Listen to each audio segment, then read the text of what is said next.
Oh boy, we're here. Welcome to another episode of Best of Five, and this one's a good one. I still didn't get the audio right. It's close though. It's like a second or so off this time around, so it's gonna be even better next week.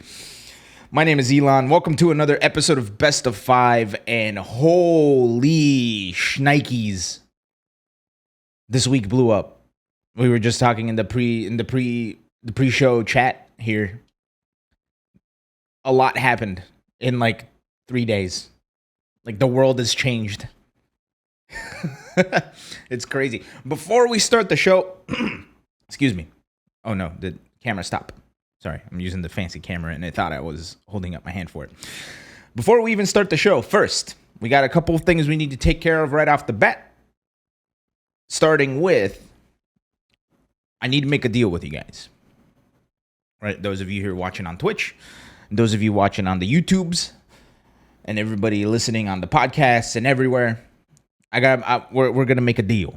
We're gonna make a deal. So, if by the end of November we can hit 1,000 YouTube subscribers, and if we can hit at least 30 subscribers on Twitch, I'll book my flights for Evo Japan so we can cover Evo Japan on location. But I don't have the dough, and the only way we can do it is if we get those subscribers up so I can start monetizing content. So that's the deal. November, I'm going to start putting sub goals on Twitch. I'm going to start putting sub goals on the YouTube.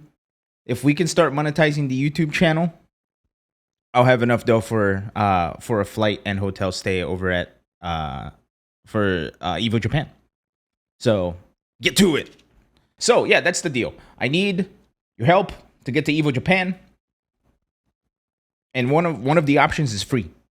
You just got to subscribe to the YouTube. So once we hit 1,000 there, we can start monetizing the YouTube stuff, which we're getting like a decent amount of views. It's growing, which is super cool to see. So I can't wait to see how much more it grows. Same thing with the Twitches here, you know?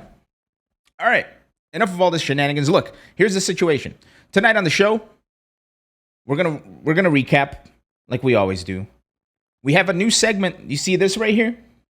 Best of Five review. I worked on a fully produced review, and this week we're reviewing, it was on the title card, Rumbleverse.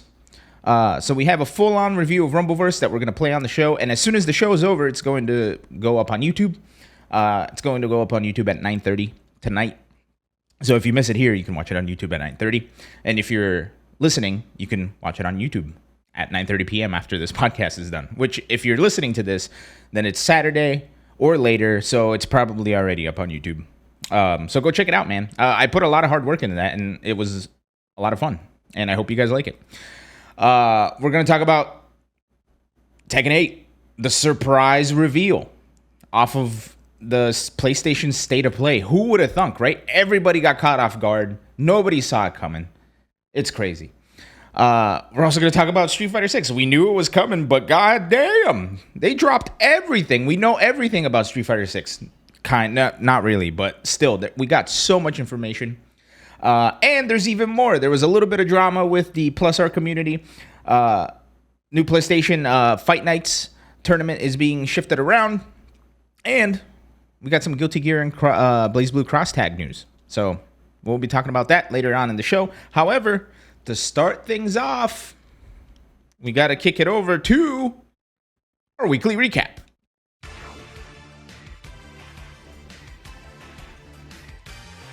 Oh, baby. Here it is, the weekly recap. Uh-oh, that shouldn't be there.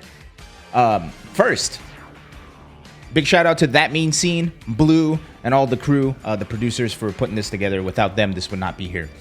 Let's start with the North America East Grand Blue Fantasy vs. Community League, taken by Wavy, Zerom, and Wavy Deity, rounding out your podium. Apple for You, Merpkun, Taiga, Rowlet, and Bisu rounding out the top 8. Sus Amogus Poggers, already front runner for the best name of the week. Backward Cap also up there. Defeatly showing up for top 9. But big congrats to Wavy for qualifying for the North America Regional Finals. Hell to the yeah. Next, Capcom Pro Tour Japan number 2 took place this weekend. Shuto earning himself some 50 points. This was the World Warrior event. John Takeuchi, Higuchi, rounding out the podium. Fujimura, Akira, Itabashi Zangief, a name I have not seen in a hot minute. Daigo Umehara, a name I've seen a lot in a hot minute. And Yamaguchi all rounding out the top 8. Yeah, dude, John Takeuchi still got it up there. Gachigun, Sako, Moke, and Tokido. That's a hell of a list for tied for 9th. And Mizuha, Mochi, YHC, Mochi, Inaba, and Urio tied for 13th. Damn. Literally any of these names, in any other day, like you could run this tournament 10 times and all of these names would just get shuffled around. This is crazy. That is a stacked tournament. But Shuto taking the 50 points off of the Capcom Pro Tour World Warrior event. Next, only the best 4. Next year, we're going to have to talk about the name they choose. Guilty Gear Strive. We got Skill from France taking the tournament just ahead of his compatriot Orochi Haomaru, also from France, taking 2nd. And Space, all of Space from the Netherlands, taking 3rd. I'm assuming NLD is the Netherlands. I hope I'm not wrong. Rounding out the top 8, an all-Italy affair with Jetstream, Armix, Duke, Junker Boy, and Diney Crippler. Let's see. Any good names here? Sly Cooper 95. Sly Cooper was a good game. Time's Up. Tied for 13th along with Sly Cooper. Denolo Il Re, which it's something of the king. I'm not entirely sure. My Italian's a little rusty. But congrats to Skill and everybody on the top 16 for making it a good show. It was very entertaining to watch. There we go. Only the best for Smash Brothers Ultimate. Chag from Mexico. Mexico going all the way to Italy just to win this tournament. Space once again showing up in the top 8 and taking 2nd instead of 3rd this time around. And Quick from the Deutschlands rounding out the top 3. Emfrey, Homika, Enki, Ouija, and Forza all rounding out your top 8. Sorry, I'm looking at the top 16 names here to see if there's any worth noting. Pipwolf is funny. Otakuni, Mirko, Shido, Cartina, Porke, and Sadler all rounding out your top 16. Next, please tell me I got this right. Hey, we did. I'm going to have to go back for that other thread because I renamed them. Tekken 7. This was a Dojo Prime event. This was the big main event. And look at that name up top. Joka from the Great Britain. Taking it for the... Well, I won't say. I was going to say for the now deceased, you know who. Joka taking the big points. 220 points in his pocket for the Tekken World Tour. Super Akuma hanging out in 2nd. Great showing from him. Sephi Black from the Deutschlands rounding out your top 3. Lord Anakin on 4th. Arslan Ash tying for 5th along with Rukang, and K-Wiz tying for 7th along with HK Jr. Tied for 9th, Chicken Maru, Kaizoku Lars, Tetsu, and Neon K64. And rounding out your top 16, all tied for 13, Ducky, Jod, Daniel Mado, and Devil Kazuya. So congratulations to Joka for taking the big tournament. That was huge. All right, Treta. The Treta Championships all the way in Brazil. An all-Brazilian affair for Guilty Gear Strive with Rang 13 taking it over Eon in the grand finals. Baka rounding out your podium. Sudano, Do9, Evil, Shaco Arrombardo, and Tenchi all rounding out your top 8. Let's see, Chronologic, Davil, Darshell, Shushu Beleza, all tied for 13th, and Toffoli, Vinny, Yok, and UI tied for 9th. There it is. Let's take a look at King of Fighters over at Treta. Once again, an all-Brazilian affair. The Venom boys taking the big podium here, all for top 3 with Moby, Dukoff, Kleber Yagami, all rounding out your top 3. Mono KOF, Rat 3X, F Kang, Mavier, and Linge, all rounding out the top 8. Berg FGC, Kododis, Trema, and Goku Africano. Oh, that's a hell of a name. African Goku. Rounding out the top 9. And tied for 13, we got Leo, Fernando, Camisa o Jesus, and Joey. Woo. These names are actually really fucking funny. Here we go. Let's take it over to Street Fighter 5. We got Leshy, the showdown team, rounding out your top 3, keeping Argentina at bay. We got Leshy, HK Dash, and Neil rounding out your podium, with Leshy taking the win over HK Dash. Frozen, the last bastion of Argentina, taking 4th. Choo Choo. Yeah, I remember when Choo Choo qualified for Capcom Cup, everybody was going Choo Choo who? Well, look at that. This man showing up for top 8 and tying for 5th, a very respectable showing. Alexis also tying for 5th, and then the Argentina boys, Self, Cool, and Dookie rounding out your top 8. Ronaldinho, the Capcom Pro Tour online winner, tying for 9th. Radical Dream, Leo Play, and Gust joining him for 9th. Tied for 13th, rounding out your top 16 is Horace Paulin, Not Pedro, Zangief Bolado, and HNK. So big ups to Leshe for taking the big win at the Treta Championships for Street Fighter V. Next, Super Smash Bros. Melee. We got an all-Brazilian affair as well. MCS33 taking it over Leisho and Zen for first place. Oh, this was a Smash World Tour Gold event. Sorry about that. I completely missed that. This is a Smash World Tour Gold event. So big points on the line. Look at that. Taking 400 smackaroos to the Smash World Tour bank. KIW, Emanus, Kaoisi, SK Peter, and Kavik rounding out your top 8 and tied for 9th. 4 Queen, Vinny Hitsu, Player 7, and FF. So big ups to MCS33 for taking those gigantic points home. Next, we got Super Smash Bros. Ultimate with Ferps taking it over Got M and over Nathan for the win. Lukitu, Aleshu, Player 7, DH Hunter, and Bubbles Bruno all rounding out your top 8. Tied for 9th, we got Offline.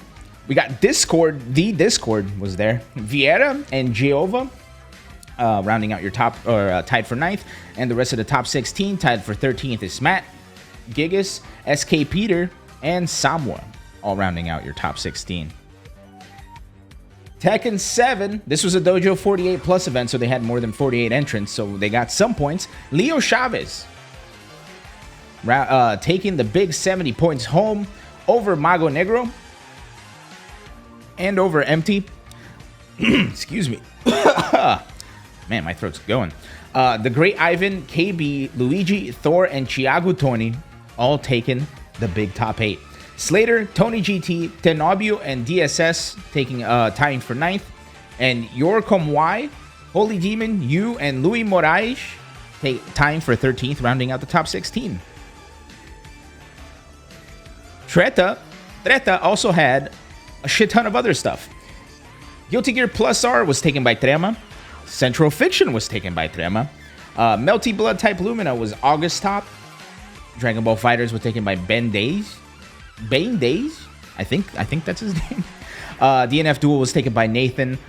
Uniclear by Classfer. Mortal Kombat 11 by the Conqueror, 249. The 249th Conqueror. Pocket Bravery.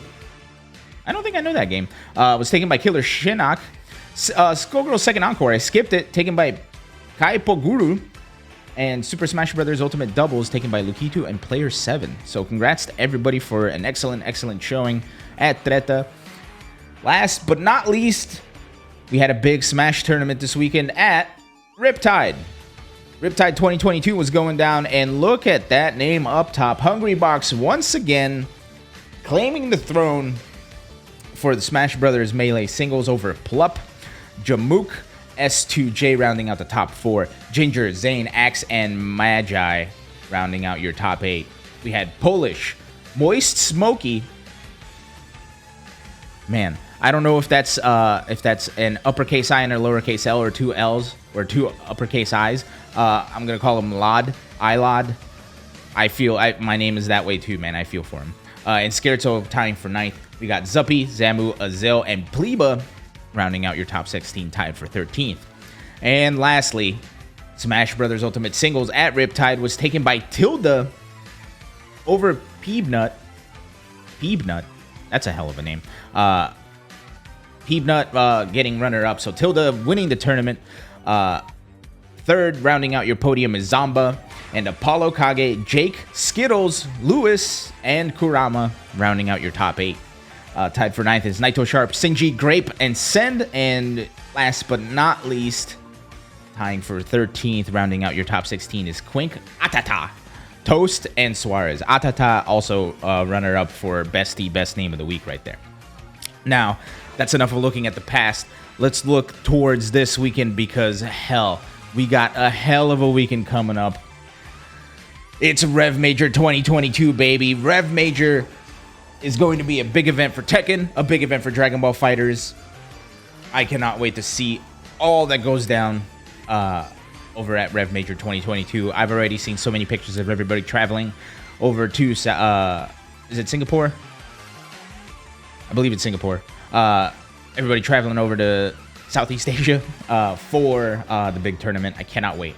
And last but not least, the Grand Blue versus Community League with NA North on Sunday over at Versus Asia. So this, ladies and gentlemen, has been your weekly recap. Philippines. Philippines. Thank you. That means scene. Oh, man, I look ignorant. Oh, I hope nobody takes it that way. All right. That was your weekly recap. Again, big thanks to Blue and That Means Scene for MPB Tuft for putting in the work and helping me out with that, because without them, that would not have happened. Now, ladies and gentlemen, I'm going to introduce to you for the first time a new thing we're trying to do here at Best of 5. We're going to be reviewing games, specifically fighting games and fighting game media, right? So we're not just going to be tied to games. We're going to maybe possibly look at movies, TV shows, all this other stuff. So here's how the Best of 5 review works. We look at the goods. We look at the can be betters, right? We don't want to be negative. Can be betters. And then we give it a rating. And our rating rubric is as follows. Now, I would have a graphic for you. However, I wrote this down on a text file, so that's all I got. In keeping with our fighting game theme here, the scores we're giving these is how long of a set should you play for it, right? Are you going to play first to 5, first to 3, first to 1, first to 4? So the ratings go as follows. Don't bother. Absolutely not worth your time and money. Avoid at all costs. Don't even touch it. Playing a first to 1 is play one match just to say you did and then get rid of it. A first to 2, play the full set, experience what the game has to offer or what the media has to offer. Play the first to 3 is enjoy the long set. You'll have fun, but it won't keep you for a whole lot longer. First to 4 is play the extra long set, the weird long set. It's worth your while and will leave you wanting more. However, it's not perfect. And the first to 5 is the big full set. You need to play this game for the full set. Don't even think twice about it. Buy it, play it, and then play it again. So that's our rubric. We have first to 5 obviously being the better one, and don't bother obviously being the first one. The worst one, sorry. Now, without further ado, here is the first episode of the Best of 5 reviews. Flight. Humankind for eons has tried to harness its power unassisted, but to no avail. Until now.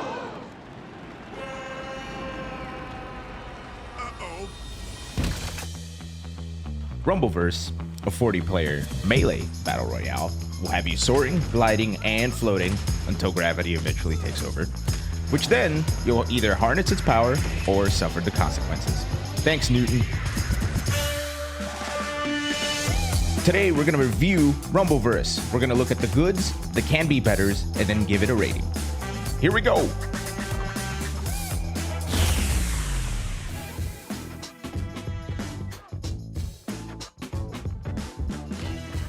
Let's start with the goods.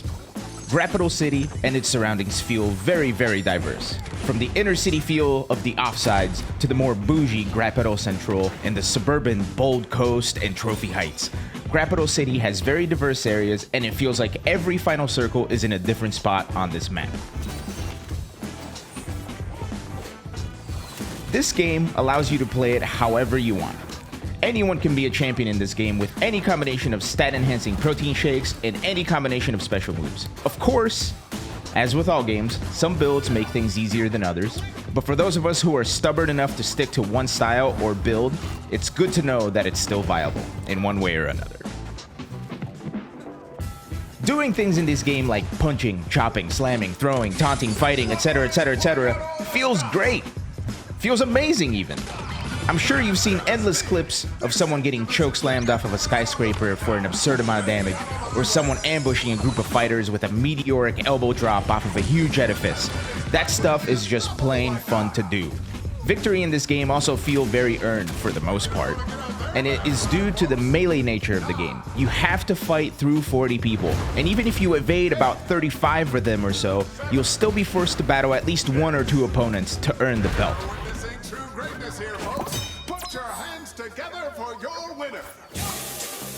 With everything this game does amazingly well, it does have some inconsistencies that really affect the experience of the game. So here are things that could be better.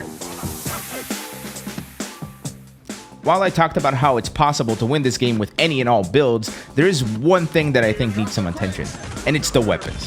Weapons are extremely powerful, so much so that if someone hits you with an unblockable attack and you dodge, the unblockable attack will recover fast enough to then do another unblockable attack while you're still recovering from your dodge. This feels a little out of line with the rest of the game. All aspects of this game have an answer to them. Attacks, you can block. Grabs, you can dodge. With weapons, it feels like there's something missing. It feels like there is no answer to it. And in a game where everything else has a clear answer, weapons having such a checkmate situation if you're unprepared feels off. Of course, minutes after recording the last segment, Grappital City's referees have announced that they will officially be taking a look at the Charging Star. So thanks, Sire Galaxy, for keeping an ear to the ground of your community. Way to go. Now, obviously, this game is 40 people in one match of different places, different hardwares, so it feels like having what we have already on its own is nothing short of a miracle from the guys over at Iron Galaxy. However, there are some instances where you'll be unable to punish or react to things because of inconsistent latency. It sucks, because there's no clear solution. An interaction with someone with dodgy connection will absolutely ruin your game. Latency also causes such bizarre interactions that'll prevent you from hit confirming due to hit registering after a combo window is over, or you won't be able to react to a tackle or grabs or hits that will land from seemingly miles and miles away. Lastly, the geometry. What I mean by geometry are all the models of the buildings, trees, and all the obstacles around Grappital City. Some buildings will cause you to fall while climbing for no reason, which is extra frustrating when you're either chasing someone or trying to escape someone. Mantles will sometimes not actually get you on top of obstacles, so you would just mantle into the air and then fall down to the ground and waste all your stamina, ruining any and all semblance of a game plan. Inconsistencies like these tend to cause frustration because it feels like those things are completely out of our control. Losing because of a mistake or because of a dumb decision feels fun in a weird way. But losing to something that just feels unfair or feels out of control usually tends to take the wind out of the game's sails. With all this said, Rumbleverse feels like a home run. A grand slam? A slammin' good time? Everything a fighting game fan wants to see, but in a much larger scale than we've ever seen before. In my opinion, you should play this game in a 1st to 4. It's a great game, but it's got some inconsistencies that will unfortunately ruin the amazing experiences. All in all, if you're someone who likes fighting games, your only option is to download this free game and play the hell out of it. This has been my review of Rumbleverse. If you agree with it or not, that's your own problem. This is my opinion, and you had to sit through it. Sucks to be you. This game can absolutely be improved on, and I can't wait to see what comes next out of the folks over at Iron Galaxy. Thanks for watching. Be sure to hit all the likes and the subscribes wherever you are seeing this, and I'll catch you next time. My seat there. What a spectacular victory! I don't think I've seen anything like that final fight in all my time as your host of the Rumble.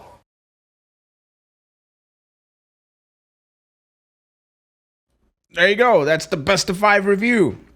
It's the first episode, so don't be too mean about it. That was fun to make. There's still like a lot that needs to be done for it, but that's the direction we're going. And again, if you missed any of that, or if you want to watch it again, if you're some kind of masochist, this will be up on YouTube just after the show in about an hour from now. So cool. Thanks everybody for sitting through it. That's been in the work for a couple weeks. So big ups to Rumbleverse. Rumbleverse is a super fun game. God Sasquatch, dude, thank you, man. Yeah, Rumbleverse is a great game. I've been playing it. It's really frustrating when shit doesn't work right, which is unfortunate. But when it do work right, it's really fun. All right. It's time, ladies and gents. Let's talk about the new stuff. Whoops. Whoop-pow. Tekken 8 had a surprise showing and like kicking off the PlayStation State of Play presentation on Tuesday. It was Tuesday. Catching everybody off guard. Nobody was expecting it, right? The game got teased at EVO. And you know what, man? There was a couple people that were like, oh, it's a remake. Oh, that's CG. Suck it. I was right. It's the game. It's Tekken 8. It's the continuation of Tekken 7. And it's on Unreal 5. That got confirmed via an IGN interview with Harada. So look at this guy knowing some stuff, huh? So out of nowhere, we were treated to, this trailer right here.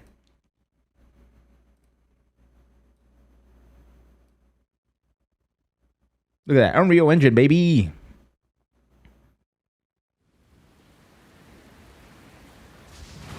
It's so funny. Nobody was expecting it, so nobody saw the G-Core logo.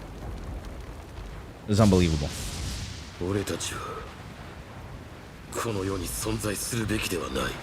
And this is the part where everybody started losing their minds.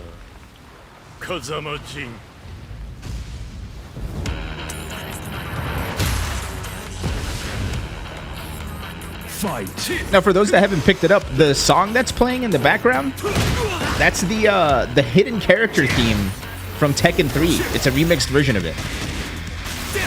And it sounds badass. Dude, look at this. We got the Street Fighter, like, muscle burst thing. Now, Harada has come out and said that this is this is a build that they're working on, and this is taken from a story mode battle, so fights won't quite be this cinematic. However, ooh, that slowdown is so good. However, during that interview with IGN, Harada has said that they're trying to implement more slowdown into the game because it's a cool thing that they have. However, they feel like it's kind of looked over. And here's what I can only assume is a rage art. Hella anime.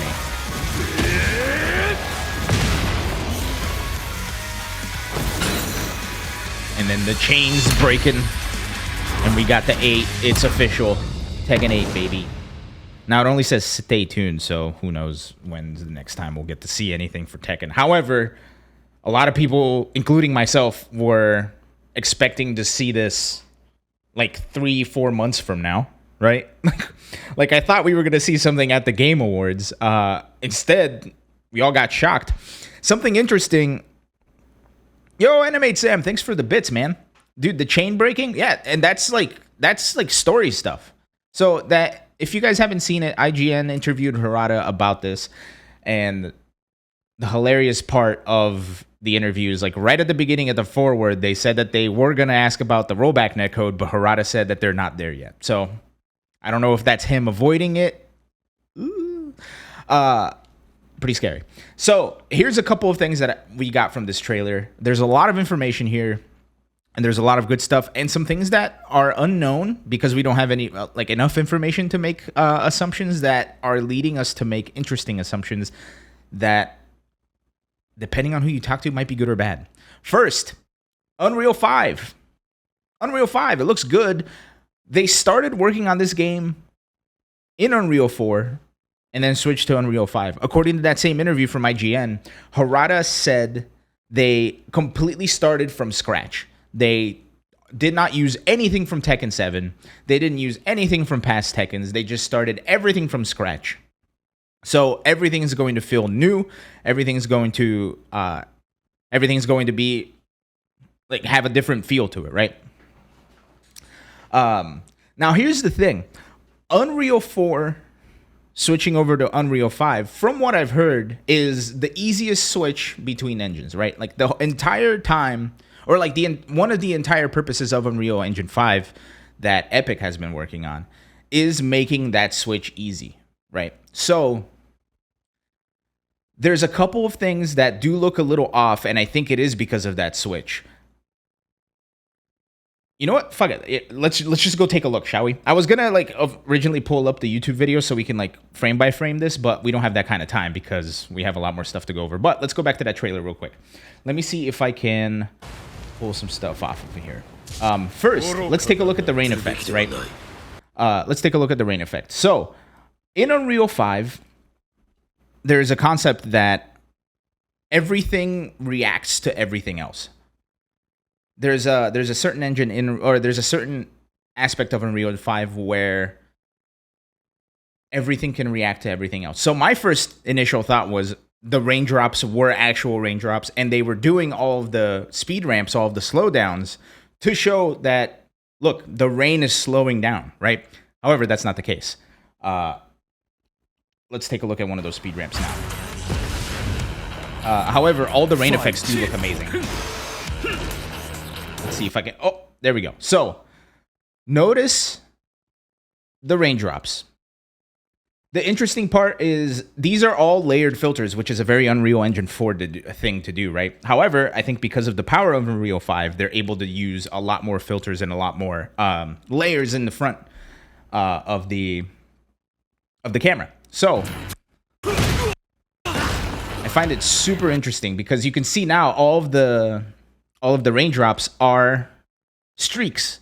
But if you look at the streaks close enough, unfortunately, because of the nature of the motion blur, we can't really see it. But all of those raindrops that we saw in the slowdown are there. They're just hidden by those streaks. And whenever they slow the game down, they take those streaks away. Now that's some badass stuff right there. Also super interesting that we see all of the water like flying off of them. There's a lot of really, really cool detail. See,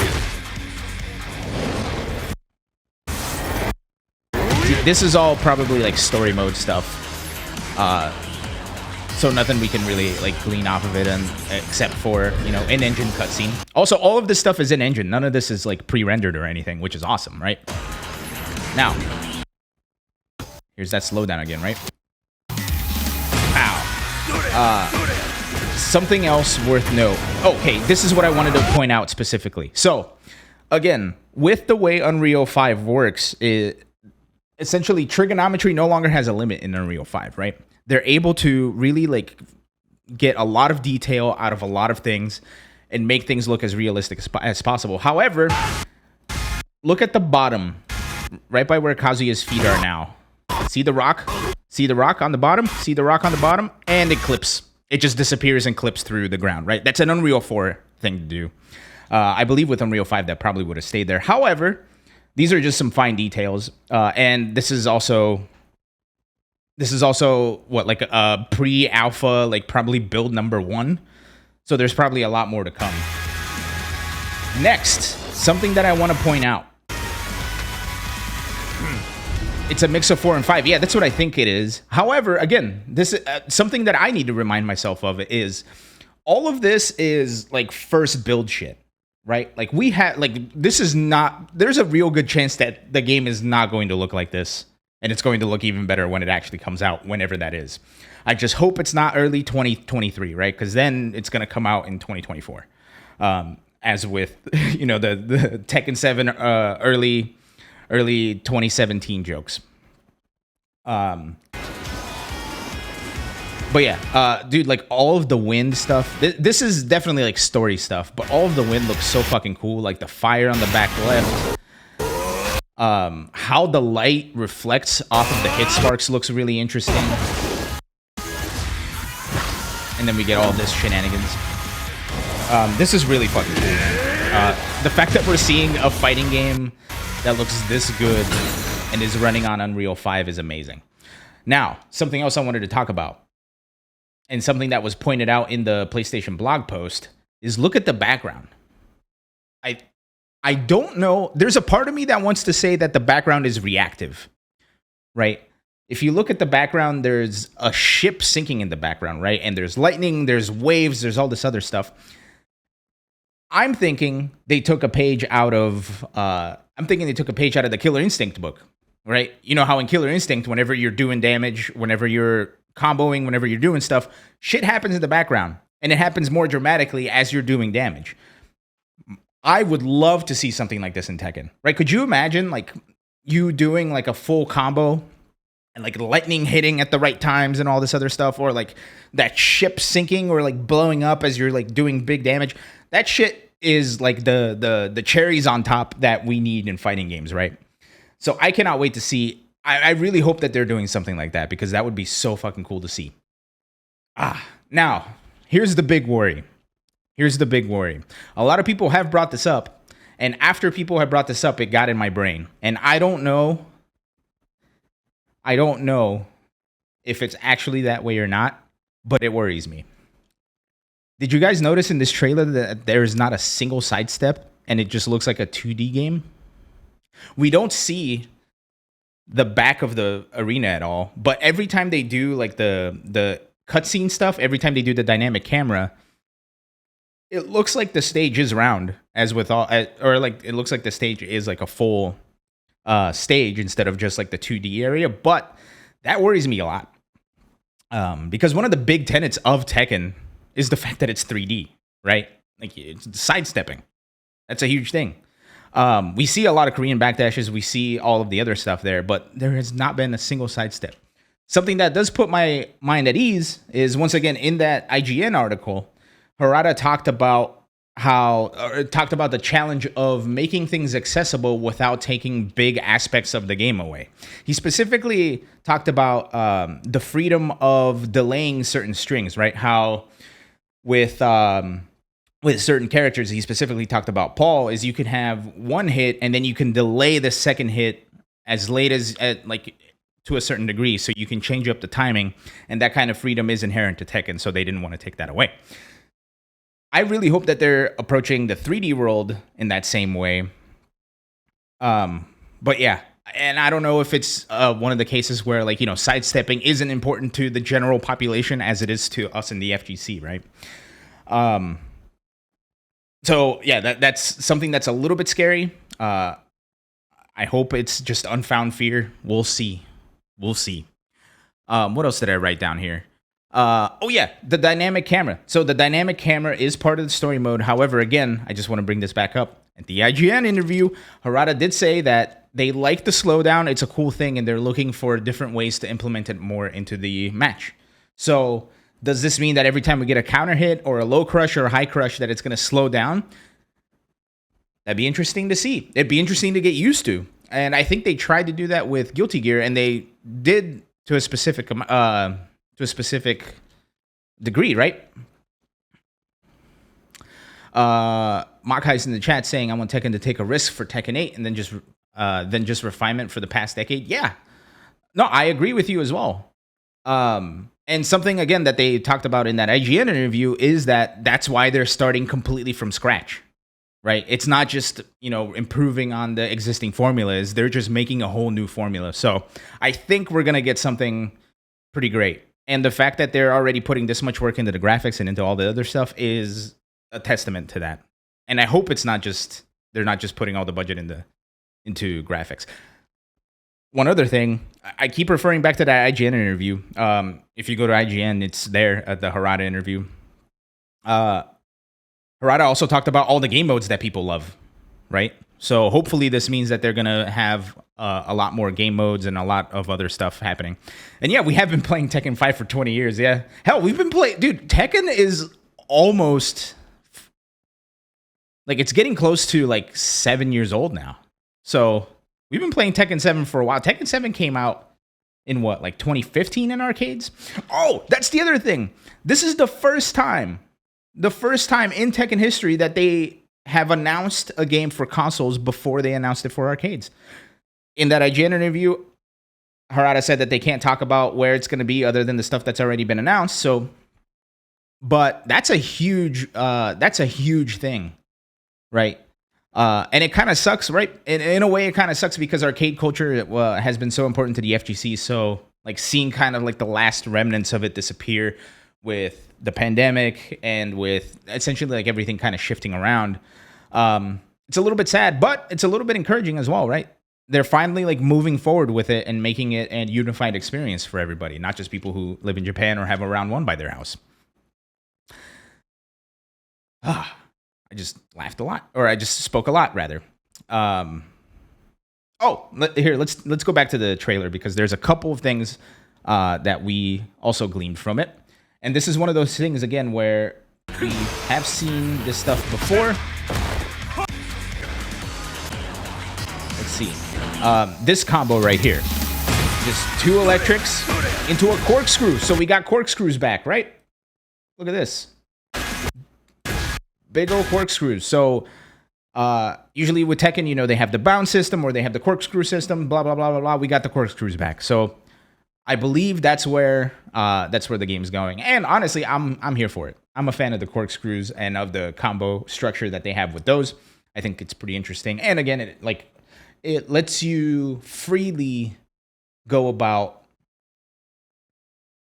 doing combos and like adjusting to every situation, right? It gives you a lot of flexibility. Now, one other thing I want to talk about, and I'll let the trailer run as I'm talking about this. One thing worries me about both this and Street Fighter 6. These games are going to be so difficult to stream, right? Like, once again, going back to Killer Instinct. Killer Instinct is one of the most, like, stream-taxing games out there because of all of the movement and all of the particle effects. And now games have crazy particle effects. Games have all of this reactive stuff. It's going to be difficult, man. Somebody who doesn't have a good PC is going to have a hard time broadcasting this stuff. That worries me a little bit, but you know, I mean, you guys tell me, did that trailer look okay on stream? I hope it did. I can't see it outside of what, like, my preview window here. Street Fighter 6 recommended spec is 2070. Yeah. So hopefully specifically, oh, cool. It looked crispy. Nice. So, and here's the thing too. The consoles, right? Like all of this stuff. Oh, yeah. I won't bring that up. But all of this stuff on consoles, Tekken is not a PlayStation exclusive. It will be on Xbox and it will be on Steam. Tekken will be in multiple platforms. So I wonder if the console versions of it while streaming are going to cause problems, right? It looks a bit blurry and pixelated here and there. Yeah, like, and that's the thing. It's like I have a high bit rate. We'll see what these games look like, man. They should include particle effect options. Yeah, well, once again, I hate that I'm referring to this IGN interview so much, but there's a lot of good info to glean from it. Harada talked about how the consoles have caught up to a PC, right? Not like they haven't caught up, right? But the fact that consoles are so powerful and they're getting these huge jumps in technology is something worthy of note. So, yeah. But chat, my fellow co-hosts, any final thoughts on the Tekken 8 stuff? I really hope they show something off at Tokyo Game Show, but I think the next time we're going to hear about it is going to be at the Game Awards. But yeah, and this IGN interview that I keep talking about is at Tokyo Game Show. Yeah, me saying I'm with you, man. I just want to see more. I just want to see more of this, man. This looks so cool.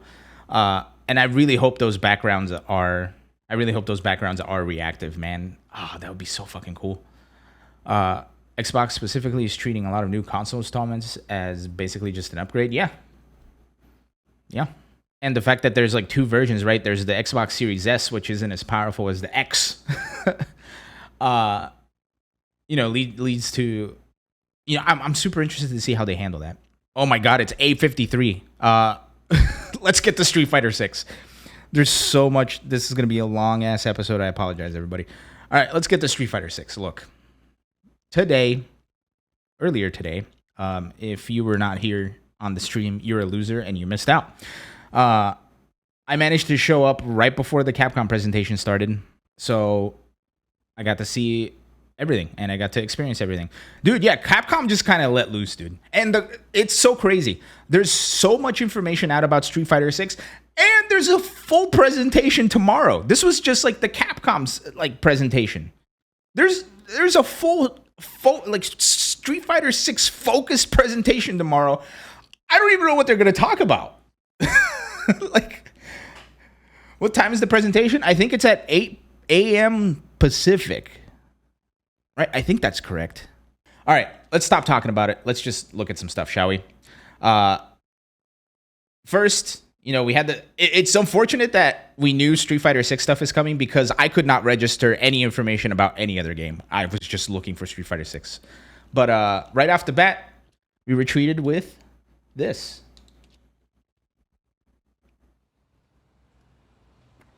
Keep coming. Keep coming. Keep coming. No. Hey, stop. Watch out. It's the city in Jersey. Hoboken. Safety first, bud. So immediately off the back, it's Ken. Hoboken. You my new recruit? Yeah. Gotta say, you're photogenic. And then we got the big character creation reveal. Call me Luke. We're just coach. I don't think I'll ever call Luke coach, though. Look at Hager Stadium, the Masters Estate. Dude, all of this stuff looks so cool. And then you can go to Drip and Style to get yourself some drip. Right? Is that what it's called? Just get like a random person spinning bird kick across rooftops. Dude, the instant battle stuff looks so cool. You got more than 1v1s. This single player world tour mode is shaping up to be so fun. I don't even know what the hell that is. Then we got Final Fight. Level up, then you get to train with Chun-Li. It's so interesting to see like a lot of modern concepts being applied to fighting games. Oh, who dat? Oh, it's Blanca. And then Dalsum holding up an elephant with 2 fingers. Lord Honda, blessed by the gods themselves. Dude, everybody looks so crazy in the best way possible. We got Dalsum has his old school crouching fierce again. Blanca has an air grab. Honda looks like Street Fighter 5 Honda for the most part. They gave Blanca an air roll. They gave Dalsum an air fireball. What the hell, dude? They gave Blanca a fucking mini Faust. Seriously, what the hell? This is Ken's Super Art 3 from Third Strike. Dalsum with a freaking... All right, hold on. I'm going to stop right there because that's too much. That's too much. Dalsum confirming full screen into a drive rush. And then doing an EX move. Now, keep in mind, this is something that's really worth noting. A drive rush off of a normal is 3 pips off of your drive meter. An EX move is 2. So Dalsum doesn't have any more drive meter. He has 1 thing left, if that, right? So this is expensive to do. But it looks cool as hell, right? And it looks annoying as hell. Here's Honda. A lot of confirms into what I assume are level 1s. He needs that. And then the bull. I even forgot about this part. Look at that. We got Mega Man robots. We got Tesla coils. We have Tekken ball. And then the battle hub. Dude, there's so much stuff in this game. It's basically like 2 giant games put into one. It's like they got PlayStation Home here, right? Everybody's made that joke at this point. The PlayStation Home of Street Fighter. I just think it's so interesting that, you know, arcade culture might be dying, but Street Fighter V is bringing the arcade culture to the digital world, whether we like it or not. And you get to DJ a little bit. You get to play some classic games. You get to watch a tournament. It's literally like going to an arcade. It's so interesting. And then we got like Luffy Dawson over here. We have Blanca freaking out. Sit down and shut up. Like, this is wild. Street Fighter 6. Scrap Heap. And then we got Scrap Heap. So, the big thing to take away from this, is content. Street Fighter V had none. Street Fighter V had none. And the fact that all of Street Fighter V and more fits into just one aspect of this game in the fighting grounds is something that I think is very impressive. On top of that, you get a full-ass RPG. You get a full-ass RPG where you can create your character. Again, applying modern game concepts into a fighting game, which is very dated at this point. Let's be real here. Fighting games are a very dated concept. So the fact that they're applying modern fighting game concepts like creating a character, an open world RPG, right, is super duper interesting. And I am here for it. It reminds me of, you guys ever play, I think it was Mortal Kombat Deception, right? Where they had the conquest mode where you played as Shujinko and you would walk around and you would train with every fighter. You would learn some of their moves. Like, that's what this is. Except this mode is a little bit different. You're not choosing what moves you have. You're choosing fighting styles. So you fight with Ryu, or you train with Ryu, and then you fight like Ryu. You train with Chun-Li, you fight like Chun-Li. You train with Blanca, you fight like Blanca, right? So it's not like the a la carte pick'em type of stuff. They basically just turn your character into one of the big fighters, which is super interesting. And then you get like, you know, you get Dawson teleport, you get the Chun-Li spinning leg kicks, like to unlock stuff in the world. I can't wait to see this stuff, right? I'm not big into the Street Fighter story. I wasn't at all interested, but after watching all this stuff, this looks pretty cool. Yeah, Cue Ball, we're gonna get to that. So that's World Tour. Fighting Grounds, we got a lot of information. If you guys have gone to the website, they have a ton of information on Fighting Grounds. And as you would figure, for those of you that remember, Capcom thinks of us as press, so we got access to some press screenshots. First of all, I really want to talk about this. So here we go. We got like full 4K screenshots. Look at this. This is the extreme battle mode with the bull. Something worthy of note. Take a look up top.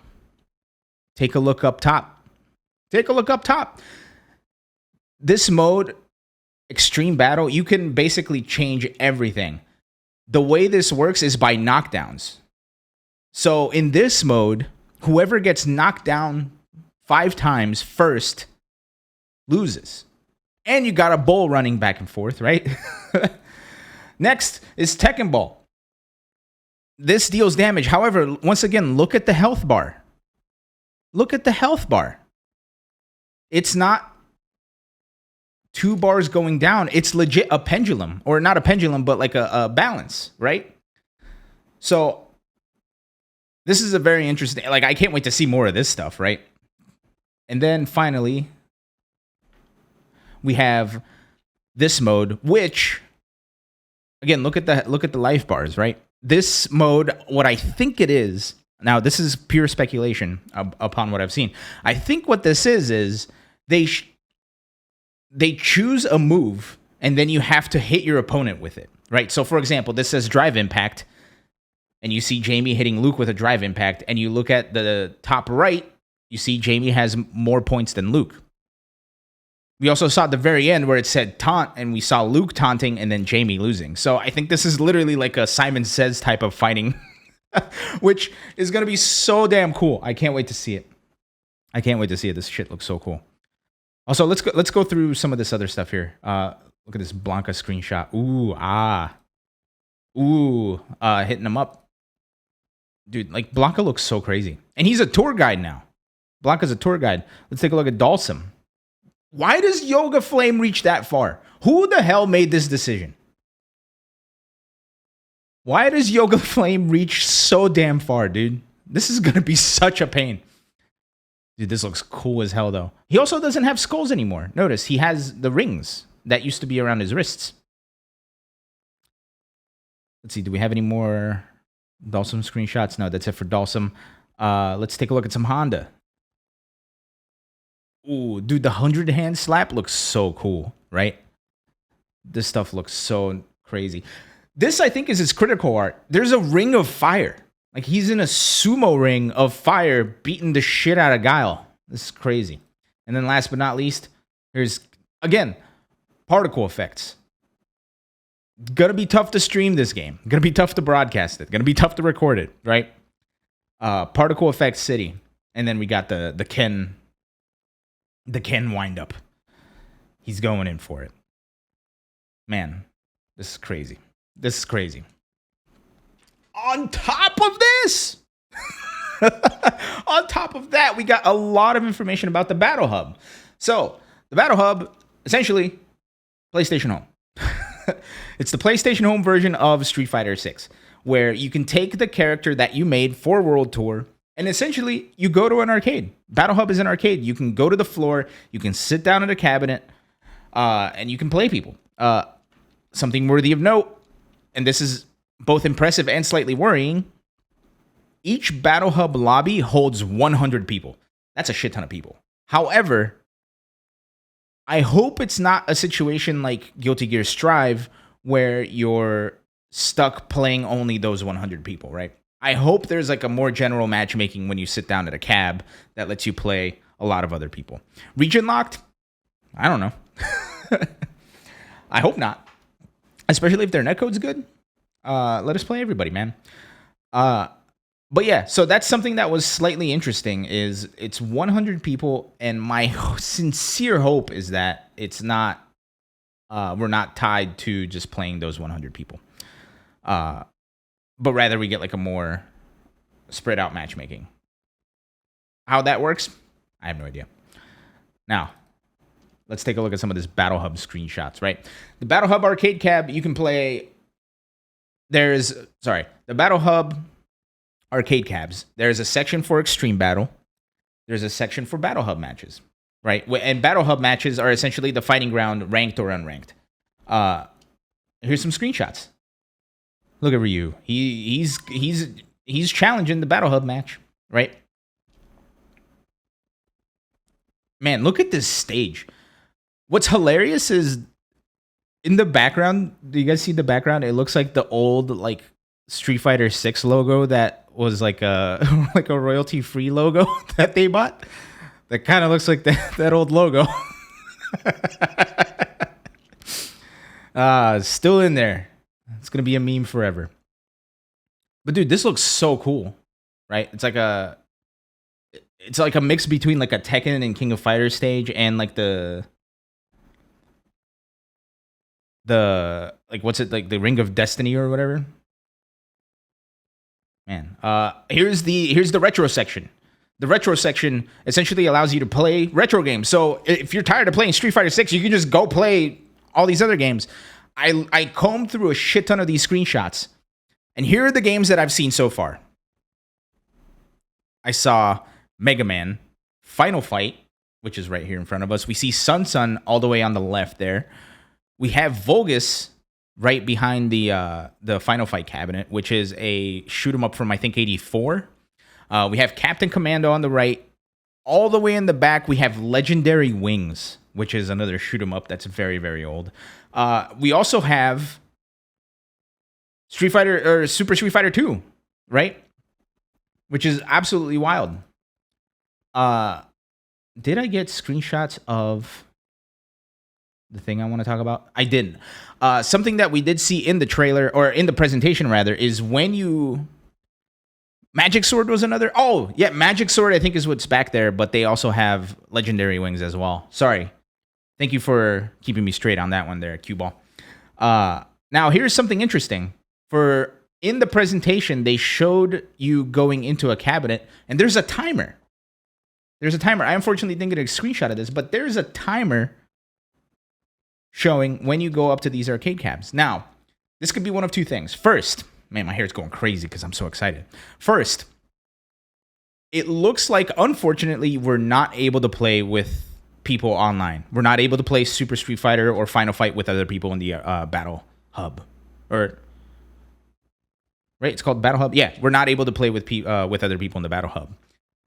Because on the website, the specific wording they use is compete for the high score, right? So I think these are going to be one-player experiences. Kind of sucks, but also, like, damn, the fact that we have all of these emulations in Street Fighter 6 is already huge, right?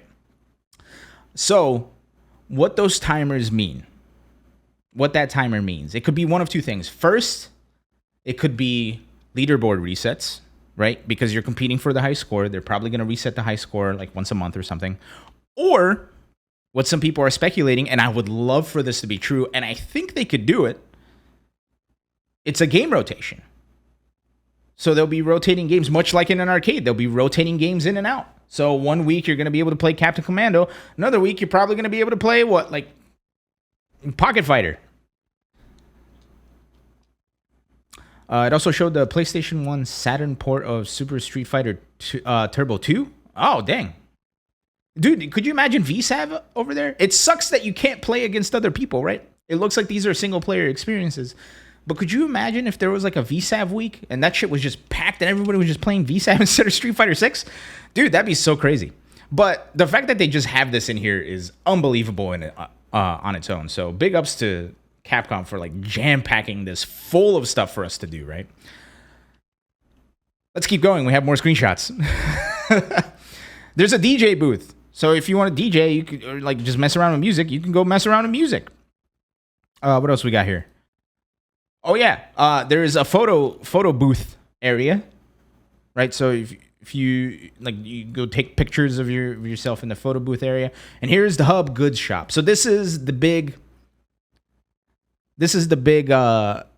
what I believe is going to be the big like microtransaction section, right? In World Tour mode, all of the stuff that you get changes your stats. So I believe that's going to be in World Tour currency only. They showed a screenshot of this. I unfortunately don't have it.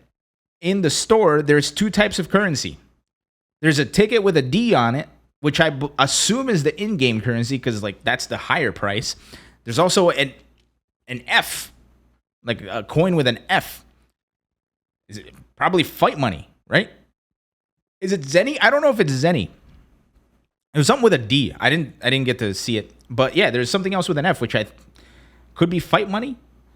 Can fight money transfer from Street Fighter 5 to Street Fighter 6? Probably not. Let's not even get our hopes up for that. Let's be real. F bips and bucks. F bips and bucks. But yeah, so those are the three big sections of Street Fighter 6. Is the Battle Hub, the Fighting Ground, and the World Tour mode. This is great. The World Tour mode is essentially going to teach people how to play the game so they can go then into the Battle Hub or the Fighting Grounds to play. And this is what they were talking about, how like playing online against people is going to be the big end game. And the fact that they're using a term like end game, right? Like end game content after like an MMO or after an RPG. Like they're really playing towards like a modern style of game or implementing modern gaming tropes into fighting games, which is unbelievable. If that wasn't enough information, we got even more. Check this out.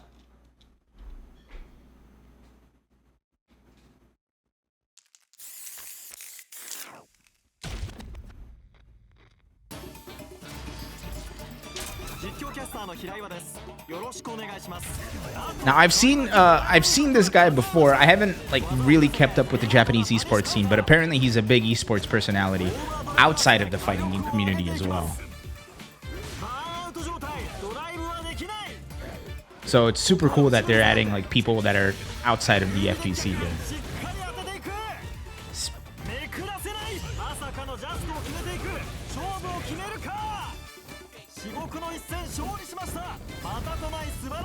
Stop.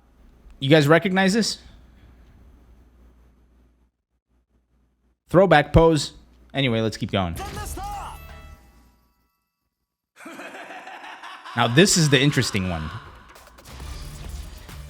It's Lord Demon Kaka. Now, I did some research because I did not know who this was, but the commentary is hilarious and it's amazing.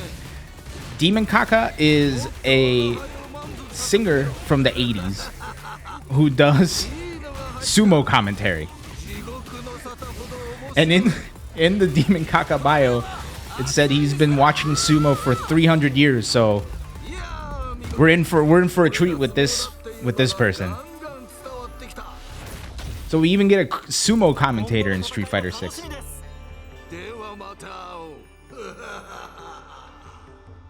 You get an actual demon as a commentator. This is sick. Look, more commentators, great. Right, and the fact that they're implementing, much like Gotta Be Legend is saying, like, this is what they needed, right? Oh, totally legit 300-year claim. Oh, I get it now. Look, man, somebody can stick around for 300 years if they like sumo enough, right? This demon guy, he's got it. He's a demon. They're a demon. But what Gotta Be Legend is saying is this is exactly what the Street Fighter 5 needed, or Street Fighter franchise. I'm so used to saying Street Fighter 5. Street Fighter franchise needed, and it's so refreshing. Absolutely, right? Like implementing like big sumo commentary. Like, could you imagine? It's basically like if they got like Lord Umbasa rest their soul, but could you imagine like John Madden commentating Street Fighter 6? That'd be so crazy. Or like Dave Crofty from Formula 1 commentating Street Fighter 6. That would be awesome. It would be hilarious. Honestly, I kind of want to see it. Capcom, do it up. If you thought that was all, it's not. There's even more. After all of this, there's still another trailer. We got treated to this. You know what this reminds me of straight up? This just reminds me of Jet Set Radio.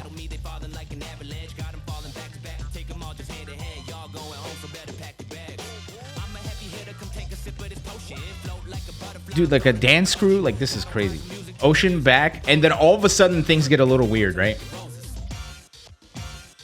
There's a list of names. October 7th. Wait a minute. Could it be? The big announcement, closed beta test in 3 weeks? It's in 3 weeks. It's not even a month. It's 3 weeks. Look at this. And this, I think, is the biggest announcement outside of everything because it confirms so much. First, crossplay between PlayStation 5, Xbox, and Steam. Right? That's already insane. And everything that we saw in the Battle Hub is what we get to experience in this closed beta test. We get the ranked match, casual match, Battle Hub match, open tournaments, extreme battles, the big game center with all of the classic games, and training mode. I don't think we've ever gotten... we did get training mode in Street Fighter 5. Never mind. Isn't the game on PS4 too? The game is on PlayStation 4. However, it is not on the list for the closed beta test. However, on the big Capcom ID website, they did say that PlayStation 4 and PlayStation 5 were going to be crossplay compatible, so I really hope that's the case. At least that's what the wording made it seem like. But man, yeah, like the entire Battle Hub is going to be open, so those of us lucky enough to get in are going to get to experience this. Now, they did say that it is limited entry, and immediately the website, Capcom's website, crashed. Like immediately after this, like nobody could get in. You couldn't make a Capcom ID. Capcom ID is their big thing, right? That's keeping the crossplay alive here. So for those of us that didn't know about it, you had to make a Capcom ID. Impossible to make a Capcom ID earlier today. And then after you made your Capcom ID, you can then register for the beta. The good news is Nakayama-san, or not Nakayama-san, I'm sorry, the Street Fighter 6 or the Street Fighter Twitter confirmed that the signups are not first come, first serve. The beta signups are going to be based on a lottery system. Everybody get your lucky horseshoes out, get your 4-leaf clovers, because you're going to have to get lucky here. And on top of that, they're going to announce, they're going to start sending out information to those who got into the test on October 5th, which is just 2 days before the test. Now, this is going to be on what I believe is a Thursday, right? It starts on a Thursday. Yeah. Oh, no, I'm sorry. The 7th is a Friday. So it's going to be the 7th through the 10th. So it's going to be the entire weekend. I cannot believe it's 3 weeks away. That's unbelievable, right? Holy crap. And if that wasn't enough, there's still more. There's a presentation focused on Street Fighter 6 where they're going to divulge details that they weren't able to put on this presentation tomorrow at 10 a.m. 10 a.m. Central, 8 p.m. or 8 a.m. Pacific, 11 a.m. Eastern. There's still more. What in the world is happening? Dude, I hate to say it, man, but it seems like ever since this new crew took over Street Fighter, they've been doing it right. When's Thok? Dude, bringing Thok back would be cool. Actually, this is Pinch Grip. Thank you for reminding me.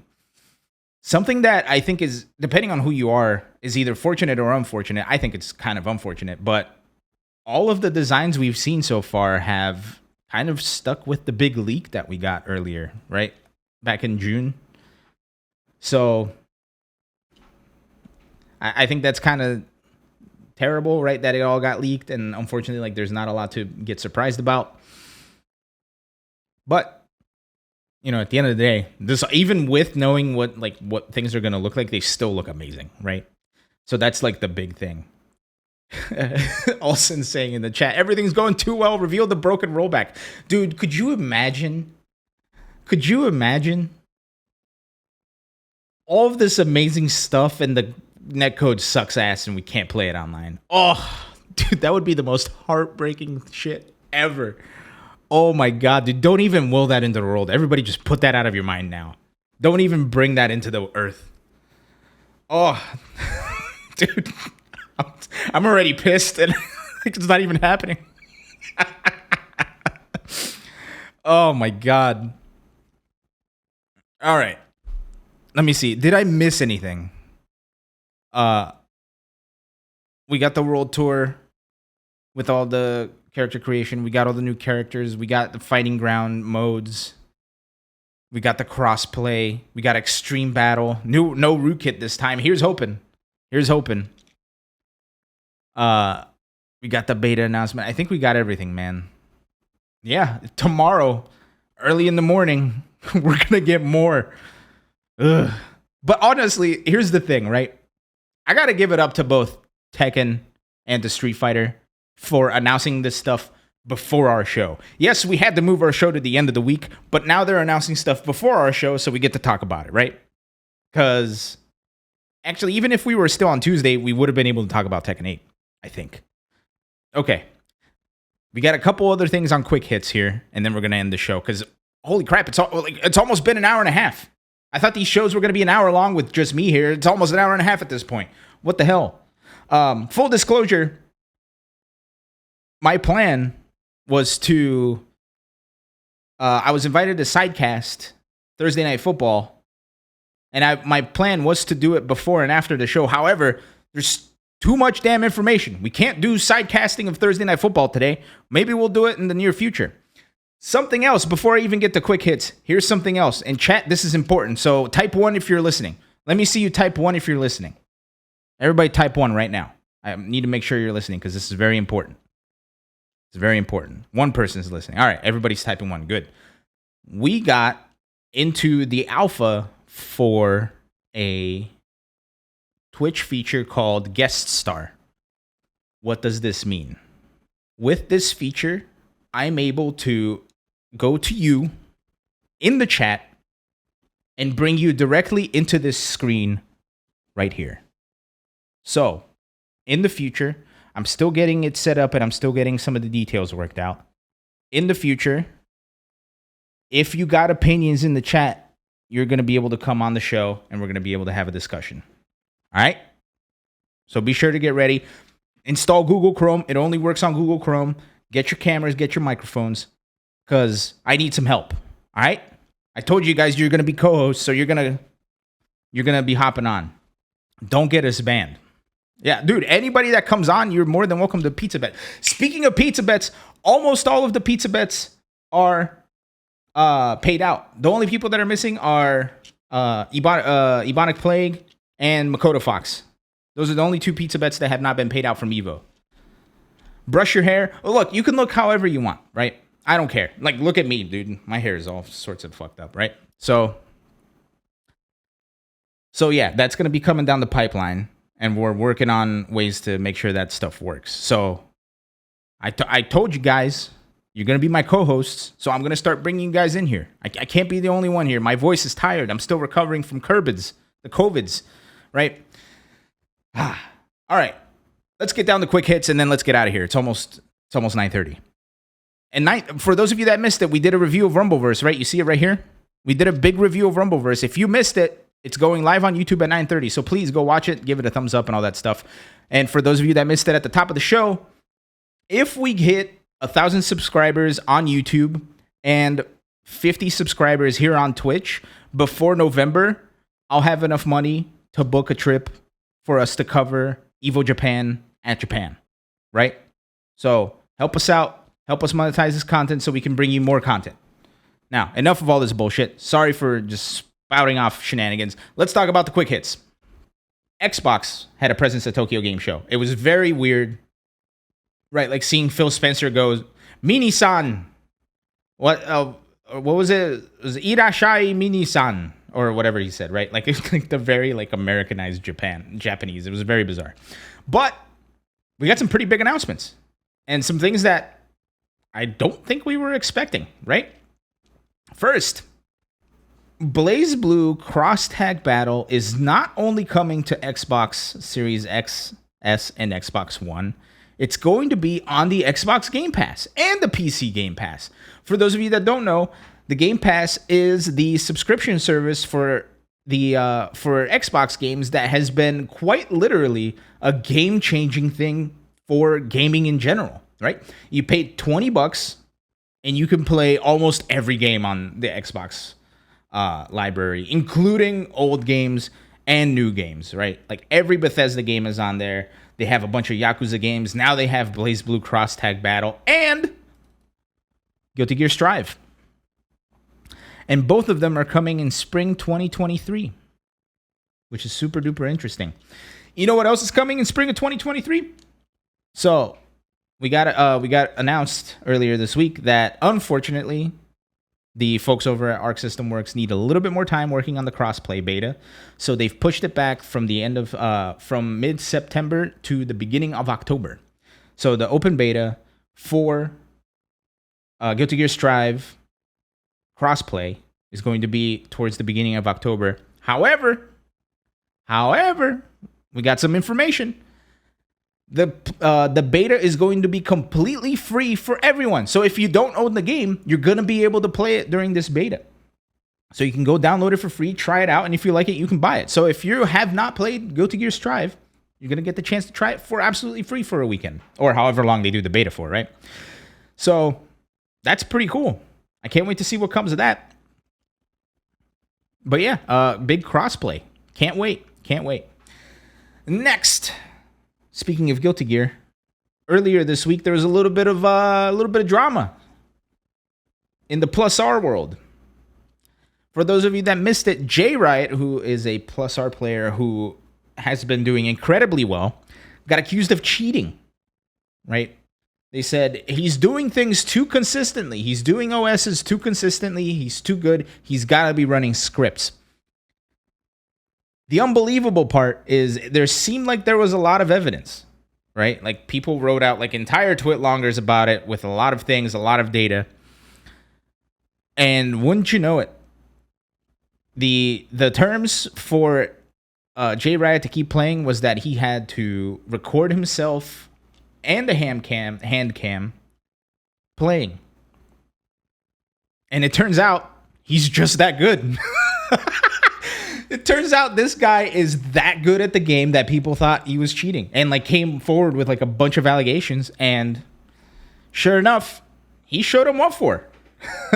It was crazy. The really funny part is when they first said, hey, we need footage of you playing with hand cam footage, he was mistaken and he just showed himself in training mode doing stuff without the hand cam. He missed out on the hand cam. When people were like, hey, you need the hand cam, he showed him the hand cam and he's playing on a pad. And he's doing like all of these crazy, almost just frame things in a consistency that seems unheard of. Yeah, imagine being so good you're accused of cheating. Like, it's unbelievable. It's unbelievable. I really hope, here's the big thing here, is I really hope he gets an apology from the people that accused him of it, right? Like, because at the end of the day, it's like, that's a reality in online games, right? Is like people can be running scripts. Hell, I don't know if you guys remember, Tekken was having a pretty big problem with it online where people had like auto blockers on, right? Like where there were scripts running that anytime, like you could just hold forward and if somebody tried to hit you with it, it would automatically block or it would automatically low parry lows and all this other stuff, right? So that is a reality. So they accuse this guy of doing it and he's just that damn good. Last but not least, oh my God, it's 9:33. We're late. Last but not least, PlayStation Fight Nights, for those of you that remember, announced a couple more games to their lineup. Now, on the PlayStation Tournaments Fight Nights, they're adding DNF Duel, Dragon Ball FighterZ, and KOF 15 on top of Street Fighter 5. So you can go register now on PlayStation 4. Unfortunately, not PlayStation 5. Suck it. But yeah, PlayStation Tournaments, man, still holding it down. Still giving people a place to play some video games. All right. Chat. It's 9:34. The video of our Rumbleverse review is already up on the YouTube. Anything else before I sign off? My fellow co-hosts, anybody else got anything? I'll give you guys a second. I'll give you guys a second to add anything if you haven't. But yeah, I'm super curious to hear what you guys think about the review, man. That took some work. And it's been a hell of a week. Another one in the bag. All right. Look, that seems like then it's time. Dude, this show has been great. Thank you, everybody, for joining us this week. We'll be back next week with more, and we're going to talk about all of the other Street Fighter 6 stuff and hopefully some Tekken 8 stuff as well. Thanks for joining, everybody. Don't forget to tune in. Yeah, tomorrow morning, Street Fighter 6 news. Be there or be square. I'll catch you guys next week. Peace out.